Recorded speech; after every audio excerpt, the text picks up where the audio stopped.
If you follow the newest Bentleys, Ferraris, and Lamborghinis for 1,000 miles north of Stockholm, you'll arrive in a small town with just 4,000 residents, nestled amid the frozen lakes. This town, Arvidsjaur, serves as a haven for the world's most renowned automakers who gather here each winter to subject their cherished creations to the ultimate test.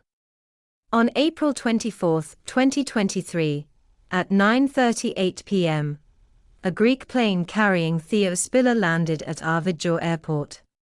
To reach his final destination, he had a 44.8-kilometer taxi ride ahead on a virtually empty, silky-smooth main road through Lapland.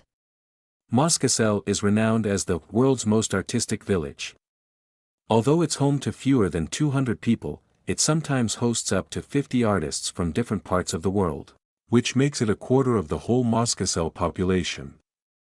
Against the backdrop of tranquil landscapes, northern sustainable futures take center stage. This visionary initiative was founded and is led by a dynamic duo, Linda and Goncalo, a couple whose love story began in the heart of London. Together, they embarked on a remarkable mission, transforming an abandoned school into the Moskosel Creative Lab. Teo Spiller arrived to collaborate on the iMKonsthall project. I'm just recording. Imagine a gallery on wheels, a container loaded onto a truck trailer, traveling through Lapland. Inside unfolds a tapestry of art projects, from mesmerizing video art presented on 3 projectors to immersive experiences driven by the cutting-edge Meta Oculus virtual reality helmets. In today's fast-paced world of communication, dominated by clicks, likes, hashtags, and shares, there is often little room for common sense, balance, and wisdom. Media, devices, and networks have fueled a polarized, black and white way of thinking. With the rise of virtual reality, including metaverses, this trend is set to accelerate. Our attention is scattered among digital constructs, designed by business models, making the quest for inner harmony seem elusive. Amidst this cacophony, Teo Spiller embarks on a journey of contrast. It saddens me as I walk around Moskosel and those places and see how they cut a whole acre of trees at once to produce paper. Drawing inspiration from the serene landscapes once inhabited by the indigenous Sami people, he blends it with high-tech virtual reality technology, all within the context of his history as an internet artist. The result is a project named after Gauguin's iconic painting, Where Do We Come From? Who are we? Where are we going?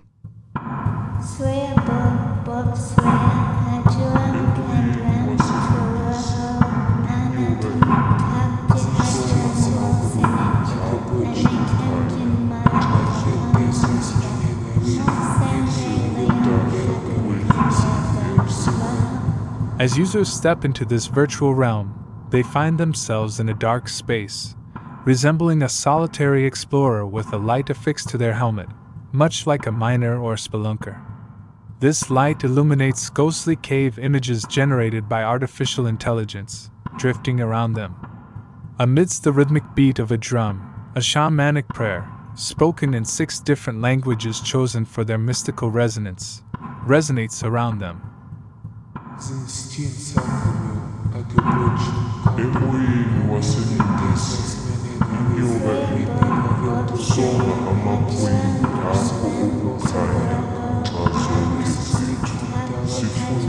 The aim is not to romanticize past tribal communities, but to confront the stark realities we face today, from climate change and social disparities to political extremism and genocidal wars. These challenges are evidence that our current way of thinking, often idealized by postmodern ideology, may not be the most enlightened in history. In the quantum realm, where predictability gives way to uncertainty, phenomena like Schrödinger's cat challenged the materialistic paradigm. Without an observer, the cat exists in a state of neither life nor death, raising profound questions about consciousness and idealism. Quantum entanglement suggests that everything is interconnected, transcending time and space, giving rise to the notion of a unified consciousness within the universe. The profound sense of unity and harmony in the first part of Theo's project contrasts sharply with the reality of our civilization. We know those stories how Native Americans, when they killed a buffalo, they used every piece of his body for something. But then white men were shooting them just for fun. The population of buffaloes declined from about 1 million to few hundred in just few decades. In our fragmented world, specialists are forced into hyper-efficiency, disconnected from the bigger picture, and driven by profit and gross domestic product. Yet there's evidence of a hidden organizational principle and the potential for spiritual worlds. So, touching an image with your hand inside this part of Theo's project transports you from this serene sanctuary to a vastly different space, symbolizing our noisy reality.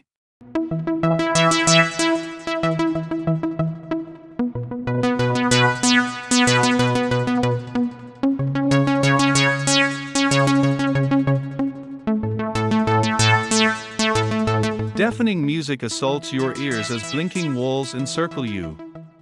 This is a parody of the hypnotic allure of consumer culture, where consumption promises affluence but contributes to climate change, leaving our descendants to face an unpredictable and harsh future. The connection between contemporary art, shamanism, and ecology is not new. Joseph Beuys, once one of Europe's most important contemporary artists, an equivalent to what Andy Warhol was in the US, co-founded the world's first Green Party. Simultaneously, his work closely related to processes and entities akin to those in shamanism. Shamans consider death a person's best consultant. Reflect on how you'd like to spend the last week, day, hour, and minutes of your life. What holds real meaning for you in life, and what is largely a waste of time and energy? How much evil results from people striving for things that hold little significance? How did we reach this point? People walk around with their eyes on the mobile phone. On this little screen in our palms becomes our reality. And corporations like Facebook are going inside our minds. Have you ever considered the origins of free will? It's among the most challenging scientific and theological questions. If the world is merely matter, then every movement of every particle in the universe is predetermined. Every impulse in the synapses of your brain would result from physics. There would be no you, just matter organized in a way that assembles ideas about something known as the ego. But if there exists an almighty God that controls everything, what then is within our power?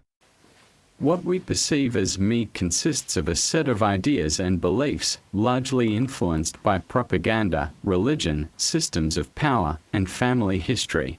The best known of all net artists was a duo called Yodi, and they once said that the website comes right on your computer, and being on someone's desktop means being in someone's mind. The real me is what I was when I was born and what I will be when I die. By peeling away these layers of belief, we become honest with ourselves and the world. We feel like we come home to ourselves.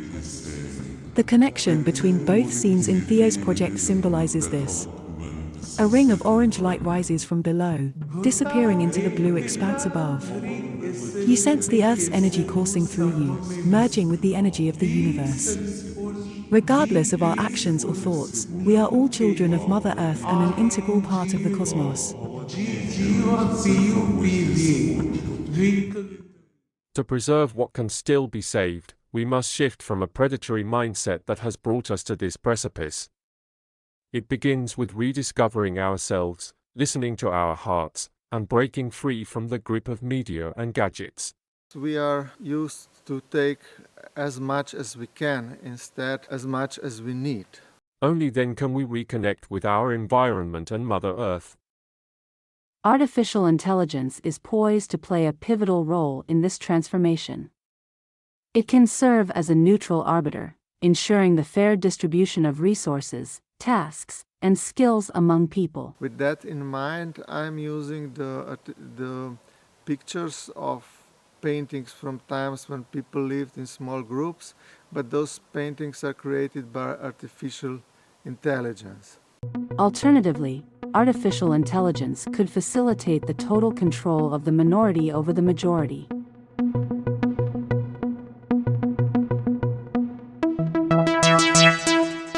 We are here in Moskosel, surrounded by the real world, by forests, by the environment which is falling apart, which humanity is destroying with our superficial civilization. And we are sitting here in our rooms using tools of world's biggest corporations like Facebook, Google, Microsoft, and so on, creating our virtual worlds. And that's what my project wants to show, this extreme, those two big extremes between the reality of the physical world, of something we call nature or environment or biotope, and this reality, which is virtual reality we live in, constantly being connected to our phones and don't even understanding that the milk doesn't grow in supermarkets, for example.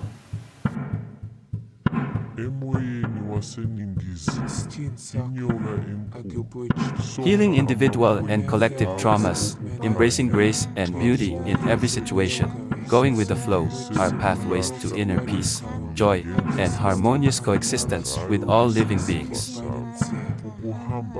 To prevent making the world a hardship for our grandchildren, each of us must become the change we want to see. And if you think you are too small to make a difference, you've never spent a night with a mosquito. Svoje Bob svoje hadžuam kendram turaho nanatum tapje hadžuan mosenecha anetem jin marahata hamhancha mosenge leonu pakam kanyada rahama jivanex tadwana animated dende. Songa amakoyi ako okukanya Svoje Bob svoje hadžuam kendram turaho nanatum tapje hadžuan mosenecha anetem jin marahata hamhancha mosenge leonu pakam kanyada rahama jivanex tadwana animated dende. Songa amakoyi ako okukanya Bob svoje hadžuam kendram turaho nanatum tapje hadžuan mosenecha anetem jin marahata hamhancha mosenge leonu pakam kanyada rahama jivanex tadwana animated dende. Suklak volsik beiden Karl, Agusten stikam dalak chruga nice hit beiden sehr.